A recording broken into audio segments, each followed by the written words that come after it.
Hello everyone, my name is Manolis Spinorilakis, the founder of Reality Crowd TV, and thank you all for joining us on this weekend episode where we will be demonstrating some education tools that we've personally used in the crowdfunding industry. I have with me one other guest, but I hope those of you who are watching, if you were to go to the event page, I posted the link so that you could come directly into the Hangout so that you could be part of this as well. If you are not able to join this actual webinar at the moment, then you will have to actually view it through Google Plus and then end up asking certain questions later. So I think we did just get one more person who joined us, and is that Marcel? It is. Hi, how are you? I'm just going to go get my headphones. Sure, no problem. Thank you, Marcel. So for the rest of you who are watching currently, what we're going to do today is we're going to really just go through some actual demonstrations. One of the tools that we use is a business planning tool, and that business planning tool is the funding roadmap software. And what we used that software for was initially when we were starting our journey to decide, are we going to crowdfund, we said to ourselves that we would end up using that tool to help us really get our plans in order. The second tool that we will also work on is the Success with Crowdfunding software. And that software is actually telling you about the different types of crowdfunding. It tells you about exactly what's needed and necessary in the crowdfunding industry. And it's really just a very good tool to use when you're really just trying to get a basic understanding of exactly what is necessary to succeed. So Marcel, I apologize, I had to mute you because there was some noise, but can you unmute yourself? Got it. Excellent. So yeah, I'll give both of you a chance to actually introduce yourselves first. So Marcel, please tell us a little bit about yourself. Sure. My name's Marcel. I'm from California, and I'm starting a health food company. Coming out with one product, which is a quinoa treat, which is like a Rice Krispie treat with quinoa. So I'm all about healthy alternatives. I love to cook, and I'm also a health coach on the side for my full-time job. Excellent. Very cool. And Pamela, can you also let us know a little bit about yourself? Yeah, sure. My name is Pamela Chandra, and my expertise is on business analysis. I do a lot of small business analytics, wherein I help businesses understand the best out of the data they collect from day-to-day life and the data they collect on their website. And I have a few projects which I'm working on. I'm sure this education tool is going to be very helpful for you. Thank you. Excellent. Thank you, Pamela. And it looks like we also got one other person to join us. Is that Jatara Wright who just joined us?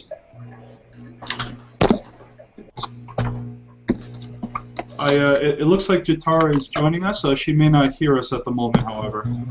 So what I'd like you to do, Marcel and everyone, when you're not currently speaking, if you can please mute your, everything that you have, that would make sure that there's no background noise. Can you hear me okay? Yeah, Jatara, I can hear you. Can you hear us? Yes, I can now. How are you? Doing very good. How about you? I'm doing fabulous. Sorry you couldn't hear me before. Quite all right. Do you not have a webcam? Because we actually don't see you currently. I know. That's because I wasn't quite prepared for the meeting face-to-face, so I apologize. Oh, no. So I'm sorry. No worries at all. So actually, can you just give us a brief introduction of yourself as well? Okay, sounds good. First name is Jatara, last name Wright. I actually work, of course, my business, which is innovative marketing artistry. And what we do is we do marketing for small and medium or local-sized businesses. In addition to that, also do contracting for companies with work-from-home positions with companies like AT&T, Comcast, and Sprint of the sort. I have a small child. She was 1.5 pounds when she was born. She's now 11 and a big girl. And basically, running my business has afforded me the opportunity to meet her needs. So that's pretty much what I do with my business, and it's been exciting. So that's just in a brief.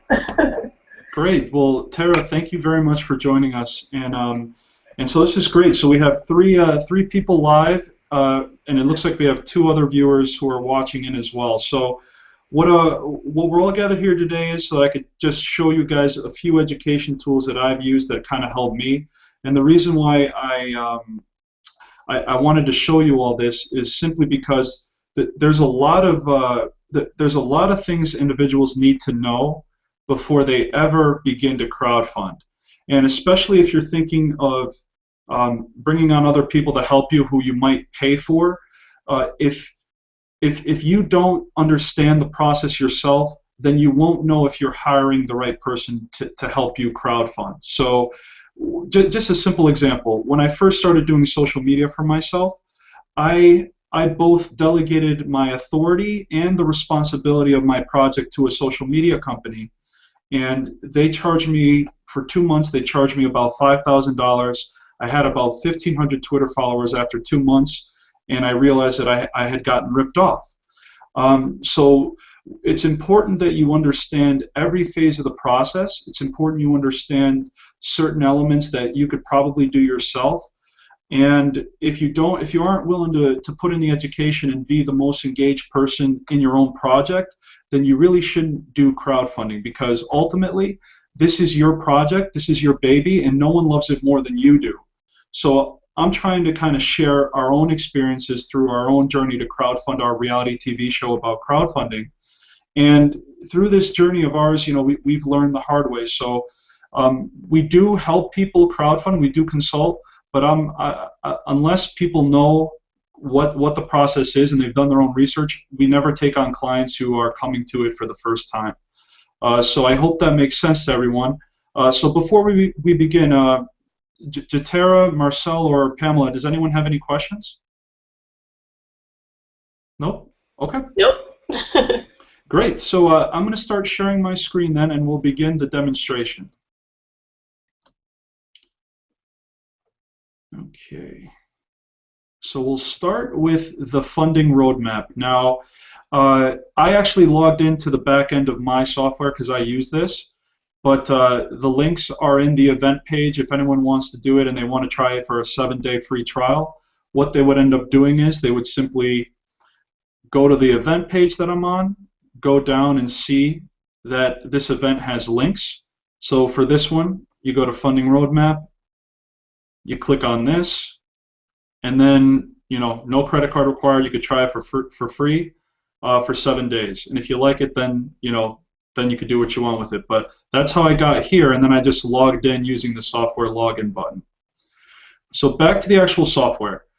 What is interesting here is it really helps you organize this huge endeavor known as crowdfunding. So you have your cover page, and I got to log in again, excuse me. You have your cover page, which this at the moment I did not update for myself simply because I didn't send this out to anyone yet.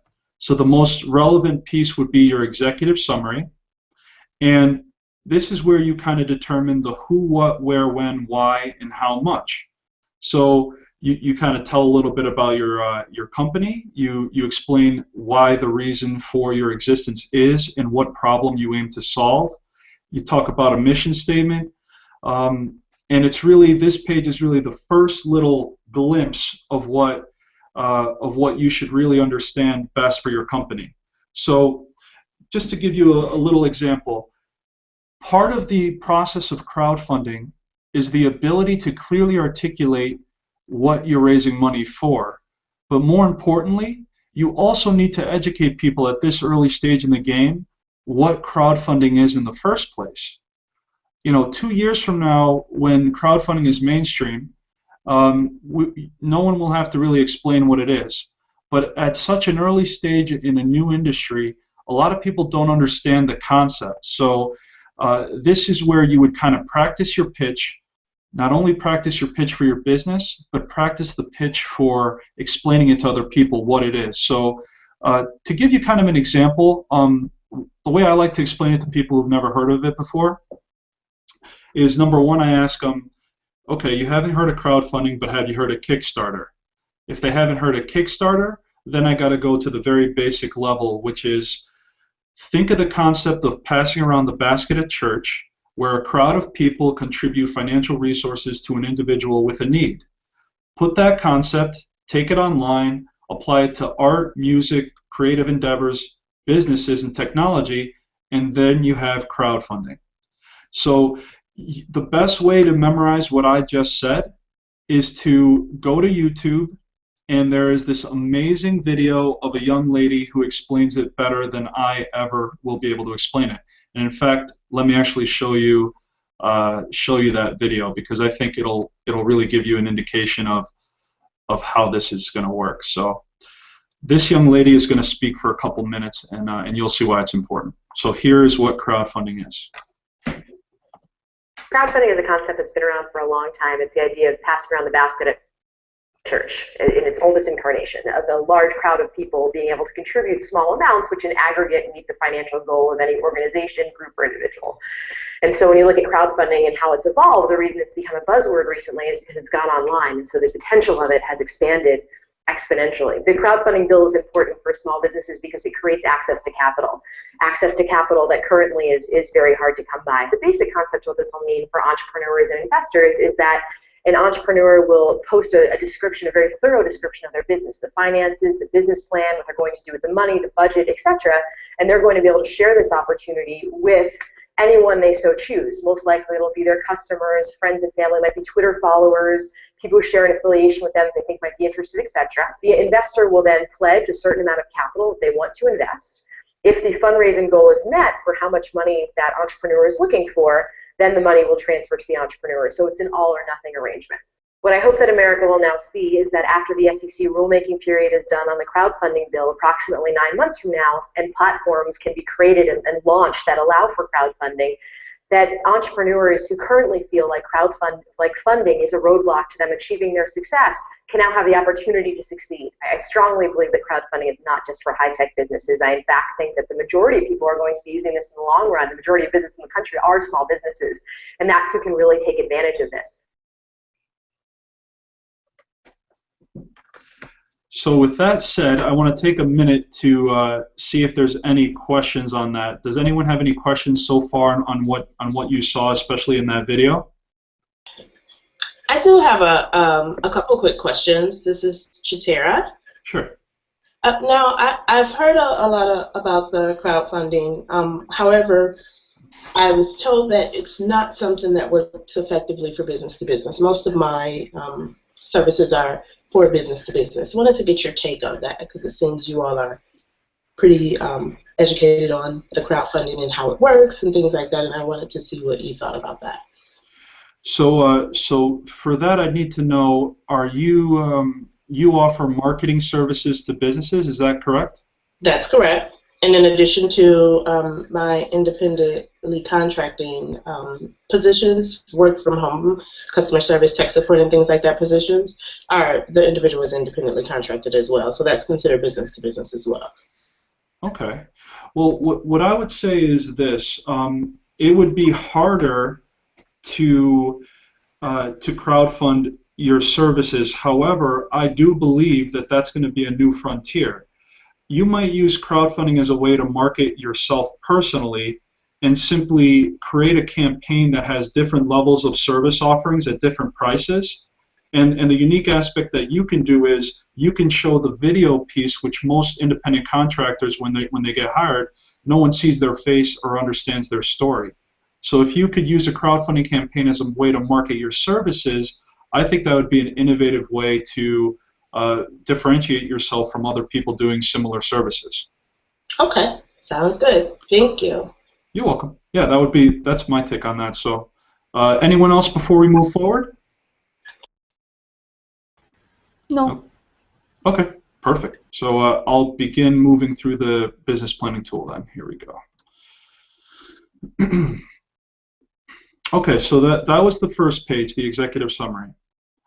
Now, what the next piece is really the nuts and bolts. So I want to also share with people here that this business planning tool is also catered to the other types of crowdfunding. So in a lot of cases, this business planning tool is assuming that you're raising equity or debt investments. So it's assuming that eventually you want to make your business large enough where you have investors coming in, where you can actually get a bank loan.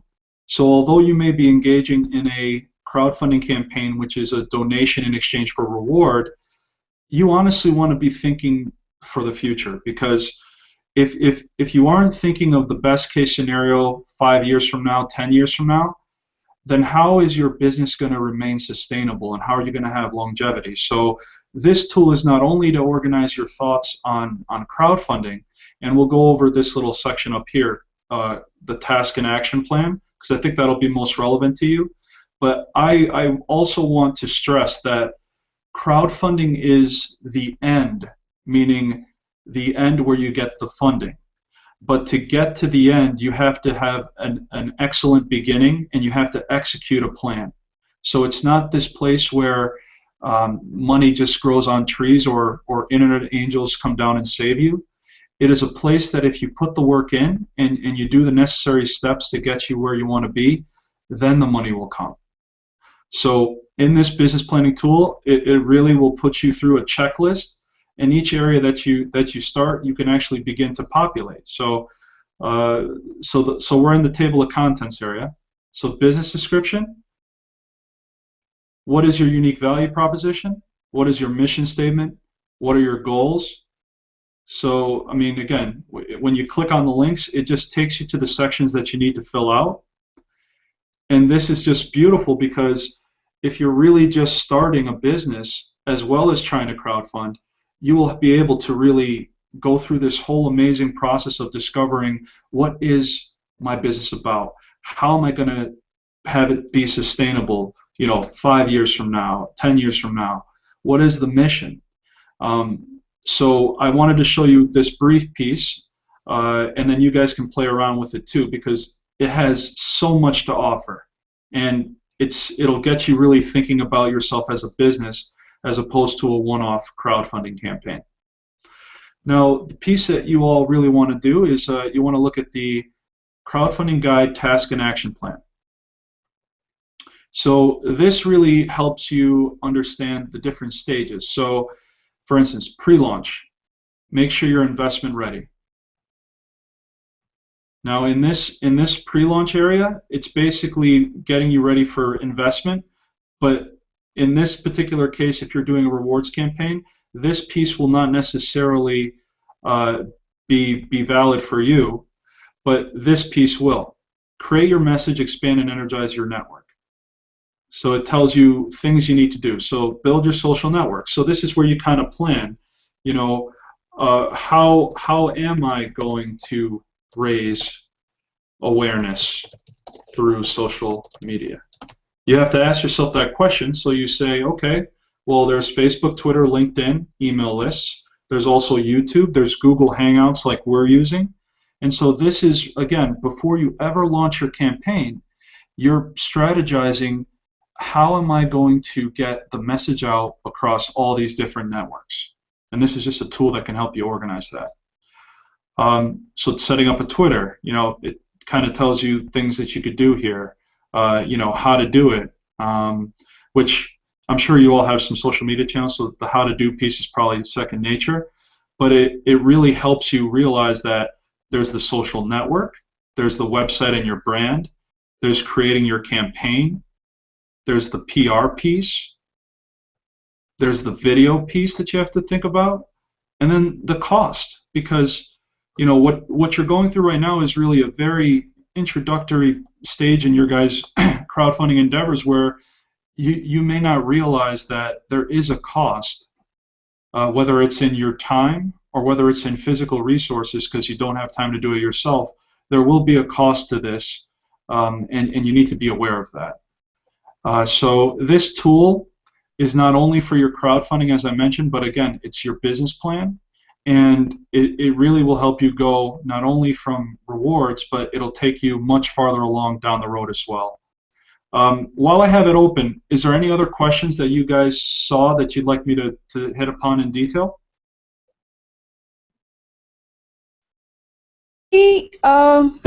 The tool that you have given, that you are currently showing, Manolis, like this actually gives me some categories wherein I can feed in, or I can I can get a help from how I can structurize or strategize my approach towards starting up a business or towards crowdfunding as the ultimate goal. So is there anything that this tool does automatically for me when I put in my request? So far, everything, like, it is giving me a structure category. I'm just trying to elaborate on the question, and it gives me areas to put in my point of views, or like my way of going about it. But is there anything that is helping me, that it does for itself when I feed in my options? So, very good question. So, I think the only thing that is possible is it's taking your feedback, and then you could print out what, it has a printable summary. So actually, there is no back and forth. But when I work with a client, the first thing that I do with them is I recommend that we use this tool for me to guide them. So there is no automatic technology that says, sorry, that's a bad idea, or sorry, you did that wrong. If you do this on your own, there is no back and forth mechanism. However, the way that I run my consultancy businesses, I say the way we're going to start this is by me first knowing that you have your ducks in a row. The difference between someone with a dream and an entrepreneur is execution. So if someone's not willing to put in certain elements of work before, and again, if someone already has a business plan and they don't want to retype everything in here, then don't worry, you don't have to use this tool at all in a practice. But if someone's brand new and they have nothing, I always recommend, let's just go through this together, put in some basic principles to get you thinking about it. But you're right, Pamela, the only way you're going to get that personalized back and forth is if you work with someone who's helping you on this business plan. Right. Because one of the features that I would really like when I put in my financials, when I put in the inflow of my money and the revenue and all the expenses, I would like to see whether it is actually saying me that this business is really going on the right track. The business and the financials are saying it's a healthy ongoing business right now. So as you said, that this tool won't be able to provide that feature to me, is it? Yes, from what I understand, it is simply a tool that organizes everything that you're doing in your business, but it does not physically interact with you. All right, sure. Thanks for that. You're welcome. Marcel or Tara, any other questions on this? No, not me. Okay, perfect. All right, so then let's just move on to the next tool then. And actually, let me just quickly check back in with the Hangout, see if there's any questions. Okay, no questions currently, so I'll head back. So now this is really where, this is another great tool. So let me just kind of demonstrate how I got here. So again, you go back to the Google event where everyone is watching this live, and you would essentially see that there's a link, Success with Crowdfunding. So you would go here, and you would click Get Started Now. Because I'm actually a member of this, again, I just went to the member login, and I typed in my information, and then I got here. So the first place to start in this situation is in the beginning. So keys to successful crowdfunding, and it's really a very nicely organized system, simply because you have lesson 1, what is it? Lesson 2, what type of crowdfunding is right for you? Lesson 3, preparing for liftoff, running your campaign, begin with the end in mind, and how much money do you need? So even though this is also talking about equity and debt crowdfunding, there are similar things in no matter what kind of campaign you're running that you need to prepare for before you launch. As I always say, crowdfunding is the end.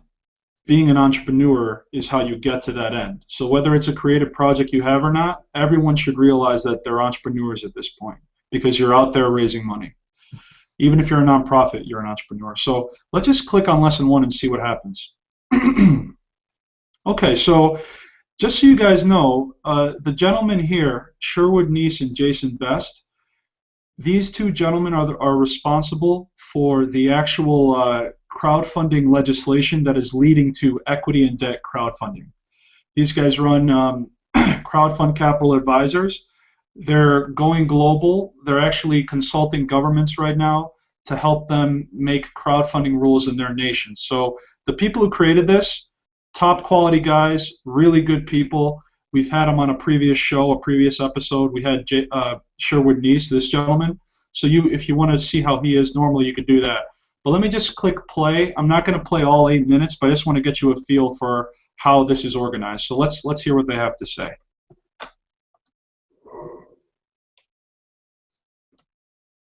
Welcome on board. We're glad to have you with us. Well, I guess the most logical place for us to start is, what is crowdfunding and what's the difference between crowdfunding and crowdfund investing?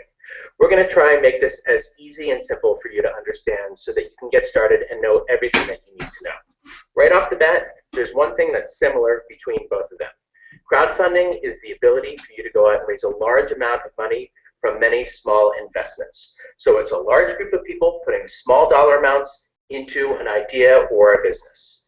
Crowdfunding's been around for a very long time, hundreds of years in fact. It's the oldest way of raising money. It's raising money from your friends and family. What's new is the ability to do it with debt and equity securities, and also the ability to use the social web. Now with the web, we've got the opportunity to raise money from larger groups of people in a more transparent, scalable, and faster way. One of the examples of crowdfunding from the past that a lot of people don't know about is the Statue of Liberty. The statue itself came from France, but it had nothing to stand on when it arrived. And so the people of America came together and raised money from thousands of contributors across the country, who each received a miniature Statue of Liberty for contributing to the construction costs of the base of the statue. The rise of web-based crowdfunding really began in 2006 with the rise of sites like Indiegogo and Kickstarter. So, as you can see, I'm sure many of you didn't know that the Statue of Liberty was actually the first example of crowdfunding.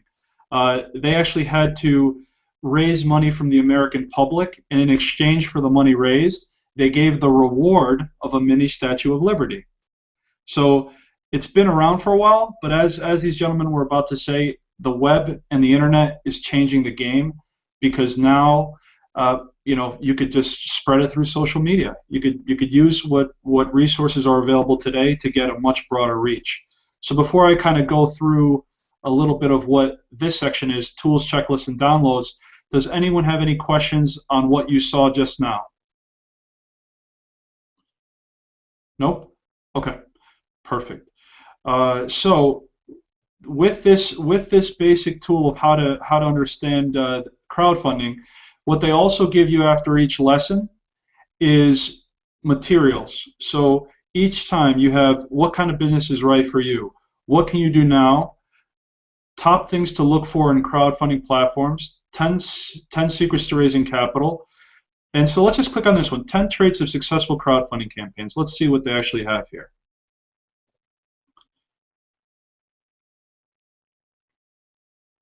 So give me a moment while this comes here.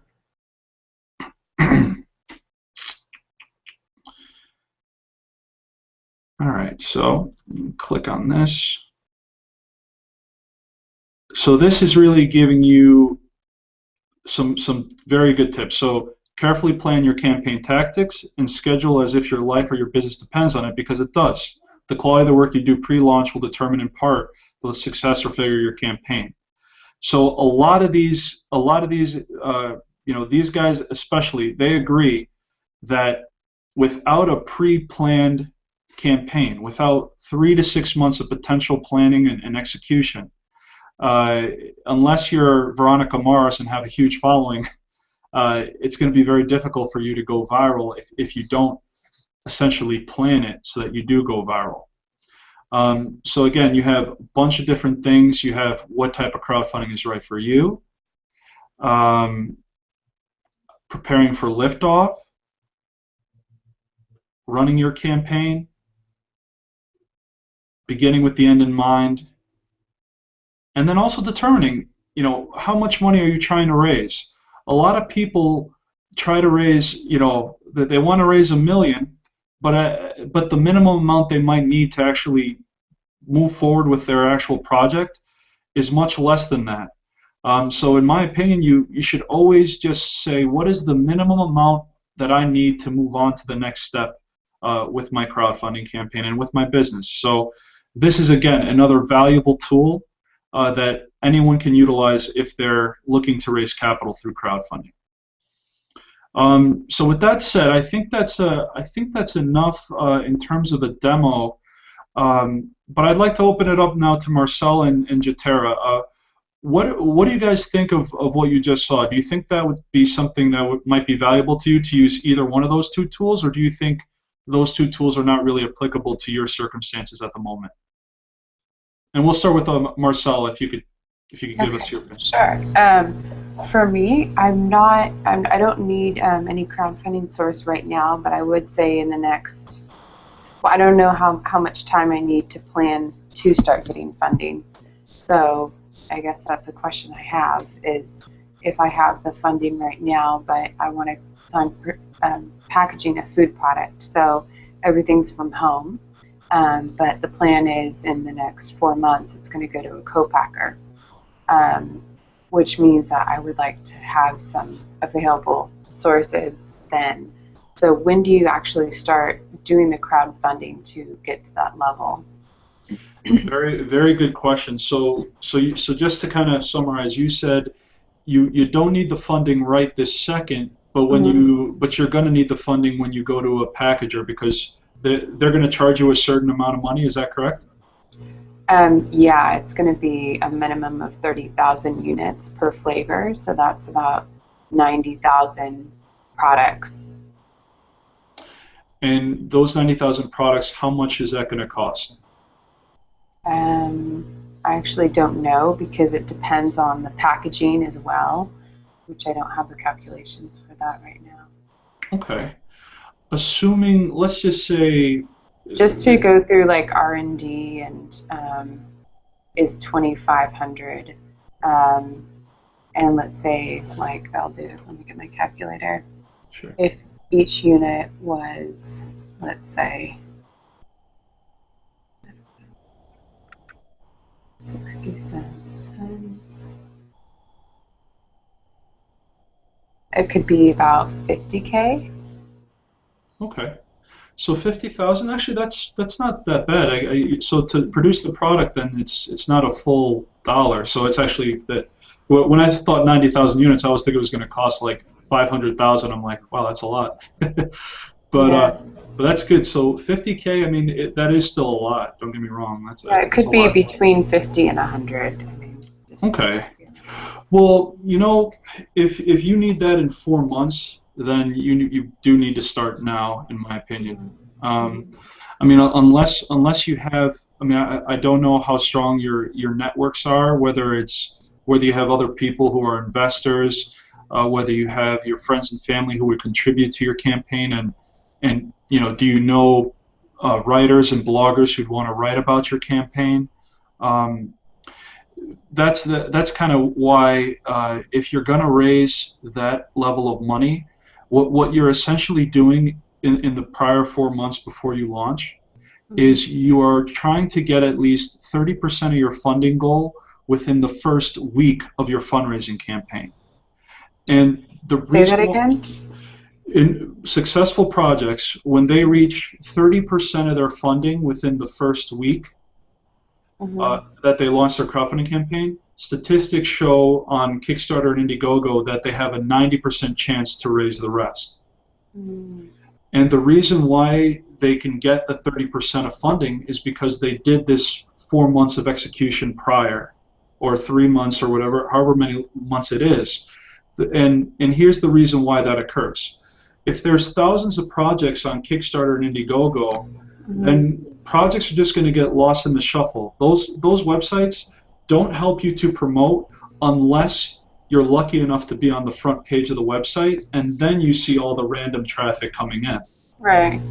but the way you get to the front page of these type of websites is Getting funding. yeah, you have to like basically get like you basically have to get pledgers to line up and just kind of commit to you and say, hey, Marcel, I really love your project, and I am going to donate to you $1,000 because I also like the reward I'm going to get in exchange, but I'm also doing it because I'm either your friend, your family, or an investor who really wants to see you succeed. So what you really have to do starting off is realize that your goal, and you should never launch earlier than this in my opinion, is never launch earlier than 30% of your funding. If you don't have commitments, or if you don't have some way of getting that 30%, you don't have bloggers lined up to write about you in the first week, you haven't built up your social media, you want to have a level of comfort to say that I feel comfortable that I have at least 30% of my goal.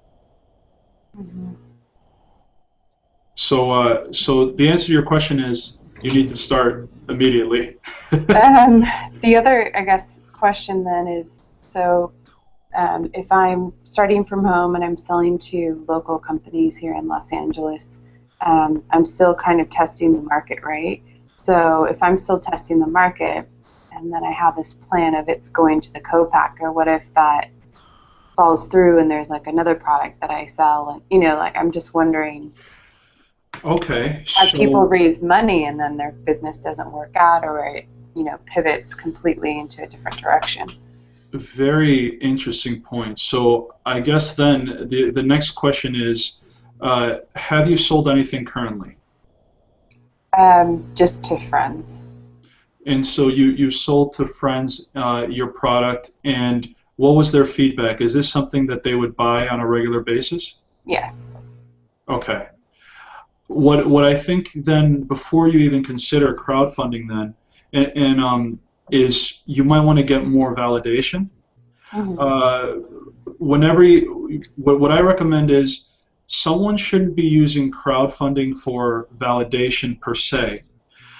You should actually determine before you spend any money on patents and anything else if this is even something that people would want to buy.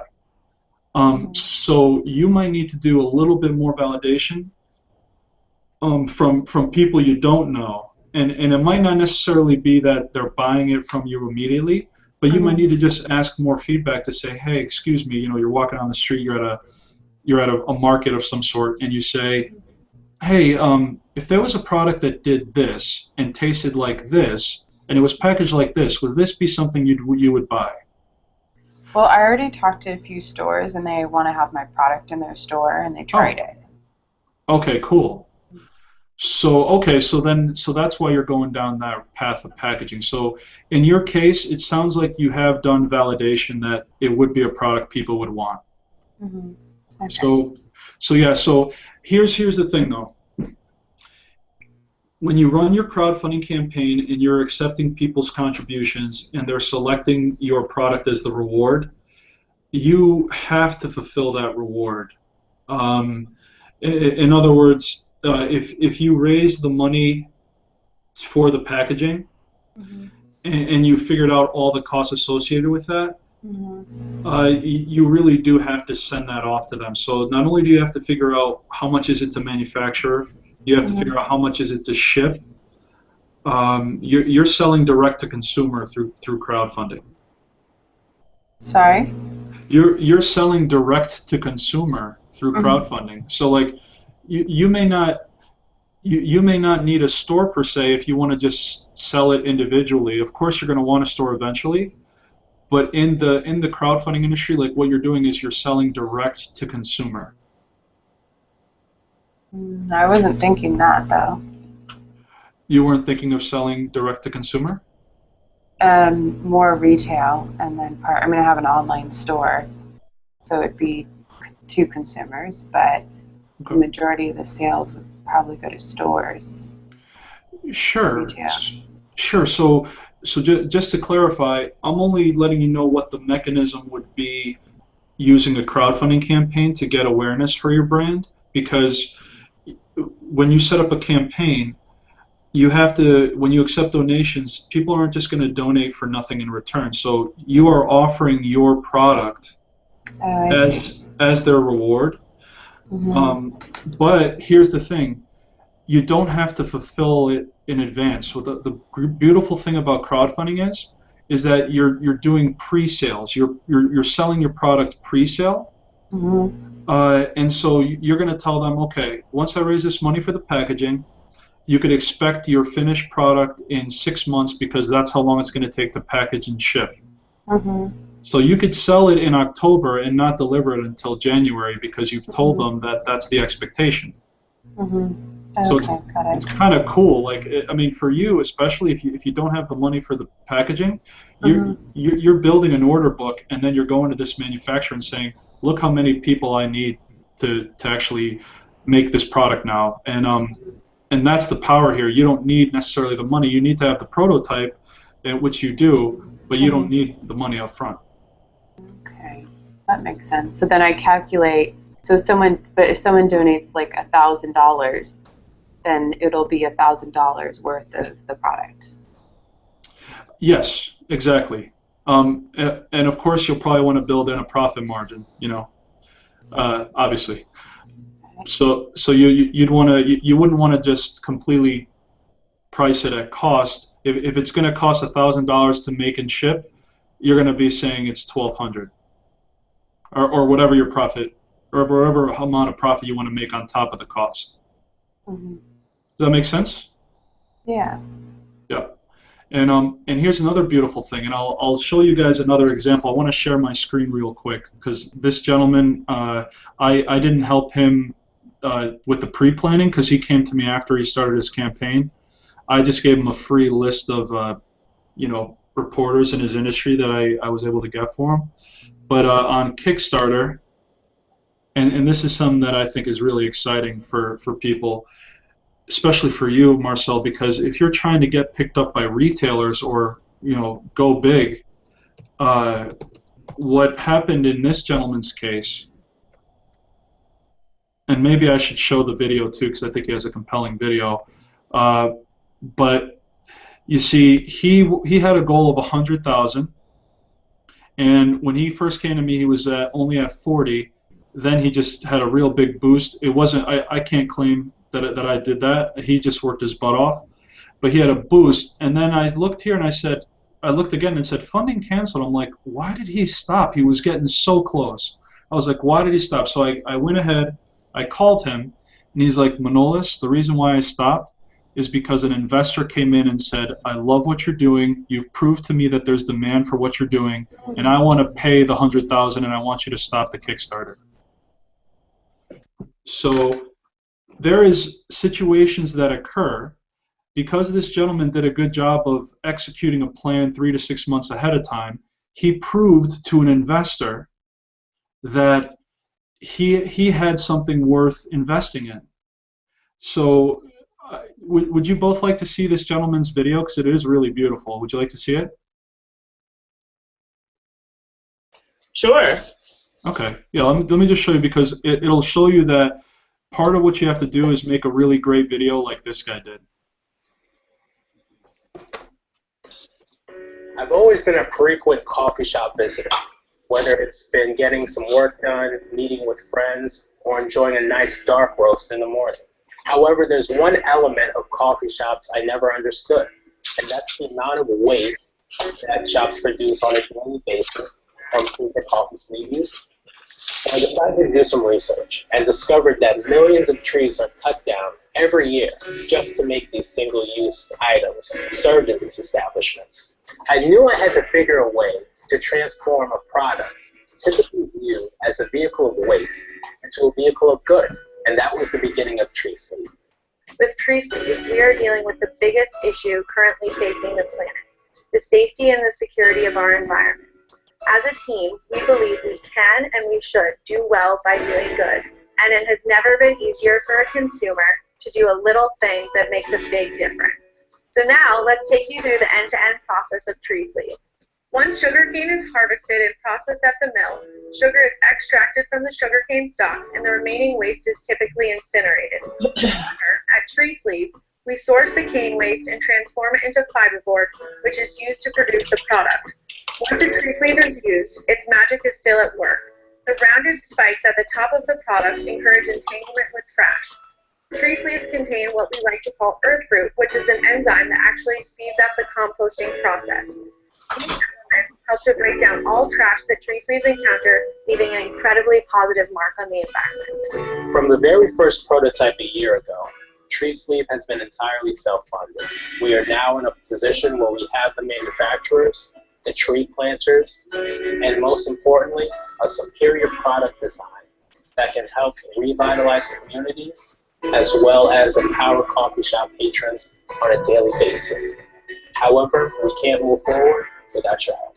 With each pledge, included is the opportunity to gift a set of tree sleeves to your local coffee shop. By doing so, you offer shop owners the opportunity to say goodbye to paper sleeves and offer customers a superior sleeve on the market today. Please help us turn what has been a dream thus far into a reality. Thank you.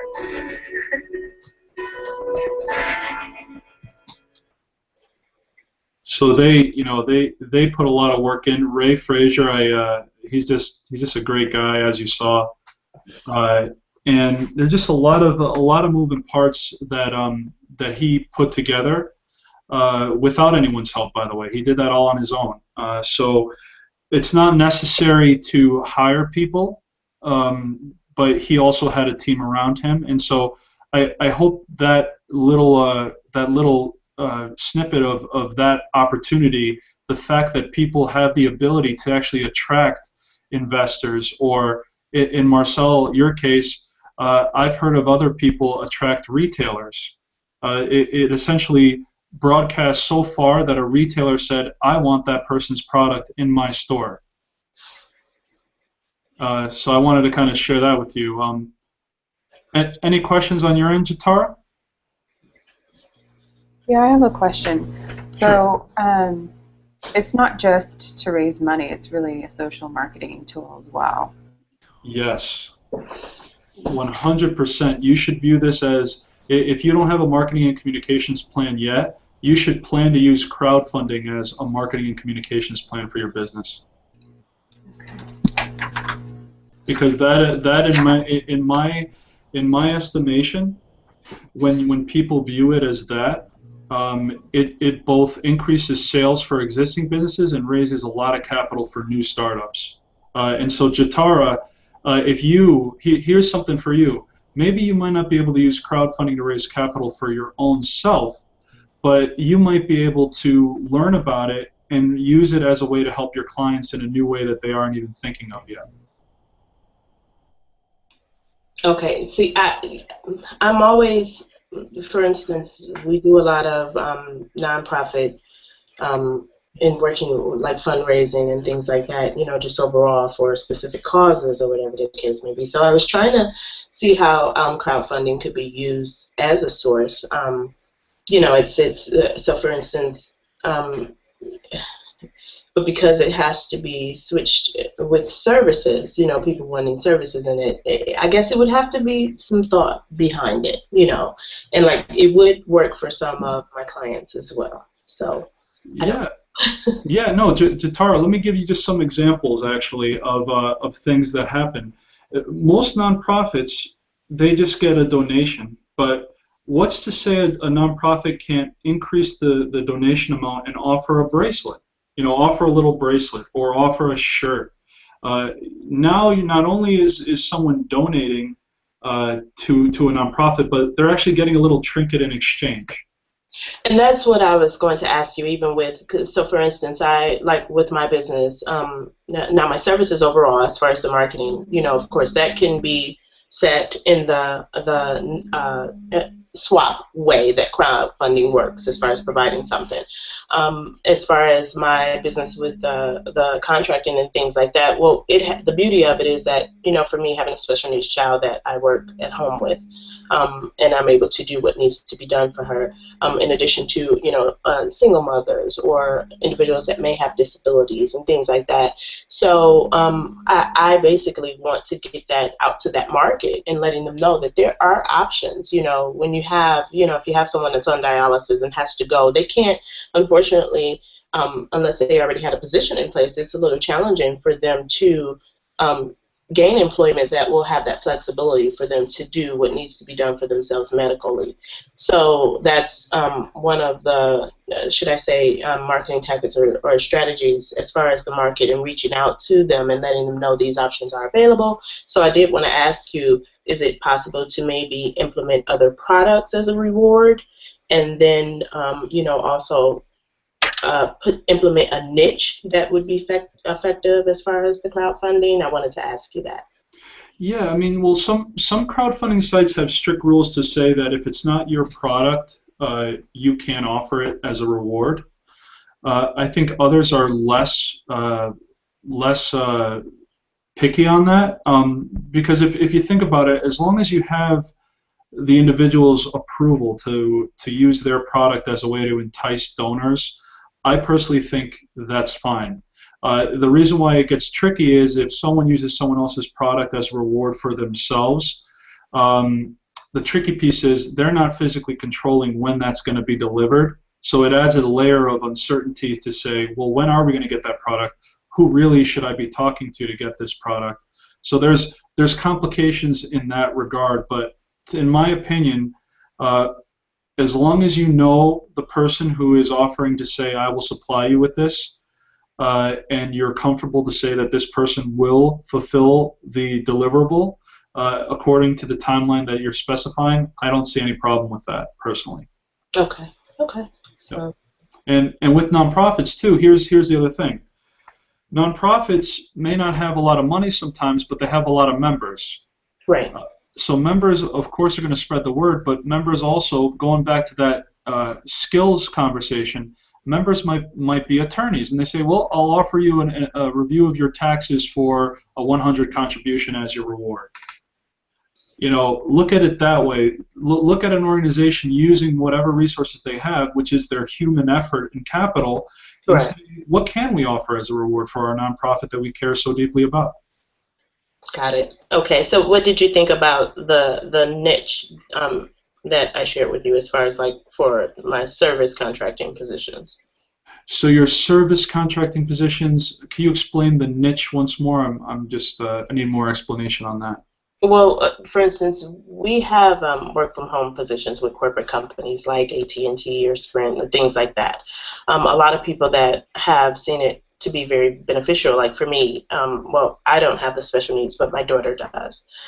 We have a lot of people that work with our organizations that do have, disabilities and things like that, that are not in a position where they can gain employment with a corporate company because of some challenges that may have not been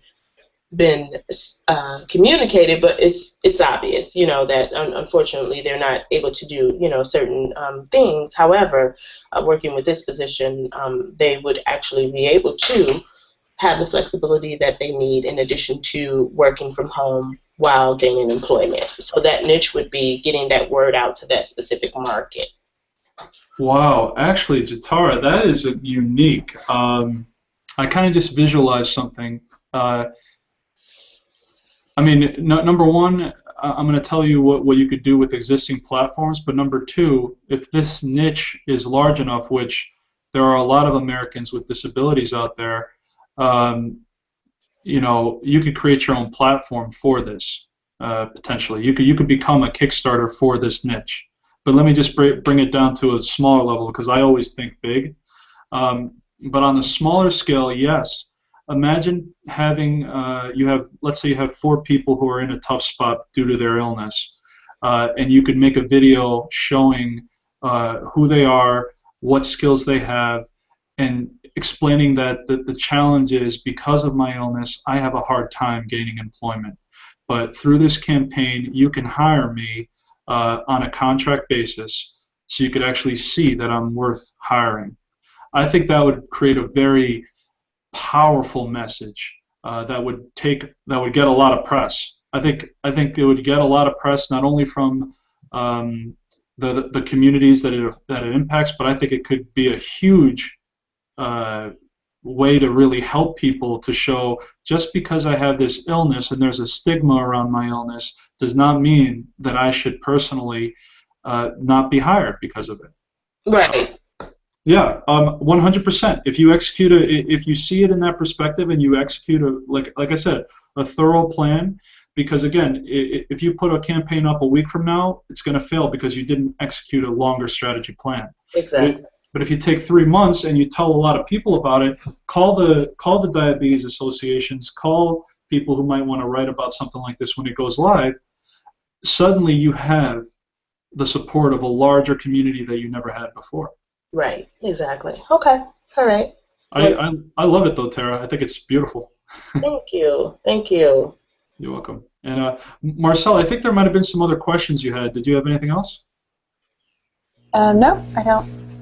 Okay. Well, great. Well, thank you both for joining me, and to the viewers who are watching live, thank you as well for joining us. As I mentioned, I'm really happy that we had Marcel and Jatara on the line because they asked a lot of questions that I hope also answered some of your questions. If you have any further questions about anything in general, feel free to reach out to me. But a lot of the questions that were asked would also be answered in that education tool, and so I highly recommend it. I use it personally, but of course, maybe this becomes a weekly thing, kind of like crowdfunding office hours or something. Do you think that would be valuable, Marcel or Jatara? I think it would help me with brainstorming and implementing, strategies and coming up, with techniques to help it become a successful campaign. Yes, because this is all new, and I know it's even a new endeavor. So, yeah, it would be nice to talk to someone that has done it and had success and know people and things like that. Sure. Yeah, I mean, heck, I'm pivoting right now. Why don't we just do crowdfunding office hours every Saturday at 10 a.m.? All right. Well, very good. Well, everyone, thank you for joining us. This has been another brief episode of Reality Crowd TV, introducing you all to some crowdfunding tools and potentially starting a new trend, crowdfunding office hours. So thank you everyone for joining us, and until next time, dream it, believe it, achieve it. Thank you. Bye now. Have a great day. Thank you. Okay.